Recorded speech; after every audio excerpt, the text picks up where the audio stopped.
ओम शांति। 14 मार्च 2026 के बाबा के मधुर महावाक्य।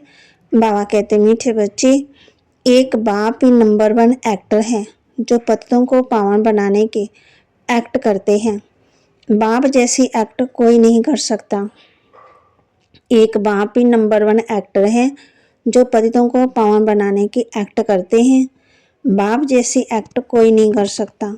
प्रश्न, सन्यासियों का योग जिस्मानी योग है, रूहानी योग बाप ही सिखलाते हैं, कैसे? सन्यासियों का योग जिस्मानी योग है, रूहानी योग बाप ही सिखलाते हैं, कैसे? उत्तर सन्यासी ब्रह्म तत्व से योग रखना सिखलाते हैं। अब वह तो रहने का स्थान है, तो वह जिस्मानी योग हो गया। तत्वों को सुप्रीम नहीं कहा जाता। तुम बच्चे सुप्रीम रूह से योग लगाते हो, इसलिए तुम्हारा योग रूहानी योग है। ये योग बाप ही सिखला सकते हैं, दूसरा कोई भी सिखला ना सके, क्योंकि वही तुम्हारा रूहानी बाप है। गीत, तो प्यार का सागर है। ओम शांति। बच्चे, बहुत लोग कहते हैं ओम शांति, अर्थात अपनी आत्मा की पहचान देते हैं, परंतु खुद समझ नहीं सकते। ओम शांति का अर्थ बहुत निकालते हैं। कोई कहते हैं ओम माना भगवान, परंतु नहीं, ये आत्मा कहती है ओम शांति। आत्मा का सधर्म ही है शांत, इसलिए कहते हैं मैं हूँ शांत स्वरूप। ये मेरा शरीर है जिससे हम कर्म करते हैं। कितना सहज है। वैसे बाप भी कहते हैं ओम शांति, परंतु मैं सबका बाप होने के कारण, बीज रूप होने के कारण, जो रचना रूपी झाड़ है, कलव वृक्ष, उसके आदि मध्यांत को जानता हूँ। जैसे तुम कोई भी झाड़ देखो तो उसके आदि मध्यांत को जान जाओ। वह बीज तो जड़ है। तो बाप समझाते हैं ये कलव वृक्ष है, इसके आदि मध्यांत को तुम नहीं जान सकते, मैं जानता हूँ। मुझे कहते ही हैं ज्ञान का सागर। मैं तुम बच्चों को बैठ आदि मध्यांत का राज समझा रहा हूँ। ये जो नाटक है, जिसको ड्रामा कहा जाता है, जिसके तुम एक्ट्रेस हो। बाप कहते मैं भी एक्टर हूँ। बच्चे कहते हैं हे बाबा, पतित पावन एक्टर बन आओ, आकर पतितों को पावन बनाओ। अब बाप कहते मैं एक्ट कर रहा हूँ, मेरा पार्ट सिर्फ इस समय संगम पर है, सो भी मुझे अपना शरीर नहीं है।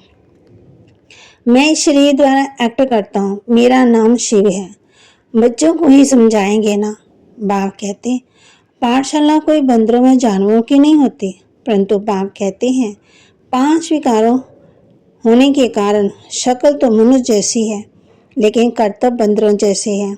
बच्चों को बाप बैठ समझाते कि पतित तो सब अपने को कहलाते ही, परंतु ये नहीं जानते कि हमको पतित कौन बनाते हैं और पावन फिर कौन बनाते हैं। धारणा के लिए मुख्य सार, सच्चे आशिक बन, हाथों से काम करते, बुद्धि से माशूक को याद करने की प्रैक्टिस करनी है। बाप की याद से हम स्वर्गवासी बन रहे हैं, इस खुशी में रहना है। सच्चे आशिक बन, हाथों से काम करते, बुद्धि से माशूक को याद करने की प्रैक्टिस करनी है। बाप की याद से हम स्वर्गवासी बन रहे हैं, इसी खुशी में रहना है। सूर्यवंशी राजधानी में तख्तनशीन बनने के लिए माता पिता को पूरा फॉलो करना है। बासमान नॉलेजफुल बन, सबको रास्ता बताना है। वरदान, ताज और तिलक को धारण कर बाप दादा के मददगार बनने वाले दिल तख्तनशीन भव। ताज और तिलक को धारण कर बाप दादा के मददगार बनने वाले दिल तख्तनशीन भव।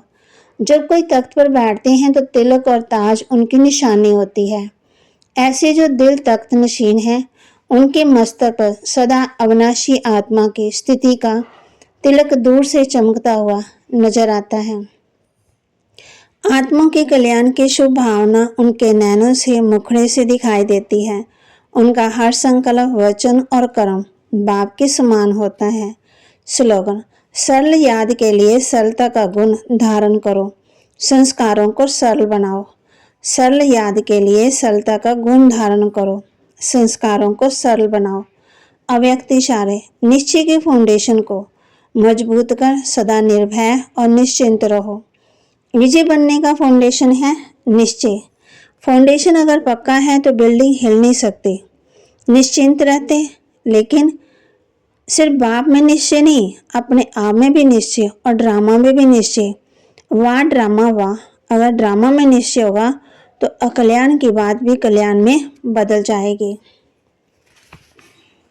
तो बाबा के महावाक्य को लाइक करें, शेयर करें, सब्सक्राइब करें और अपने जीवन में जरूर धारण करें। बाप समान नॉलेजफुल बन सबको रास्ता बताएं। ताज और तिलक को धारण कर बाप दादा के मददगार बने और दिल तक नशीन सरल याद के लिए सरलता का गुण धारण करो। संस्कारों को सरल बनाओ। ओम शांति।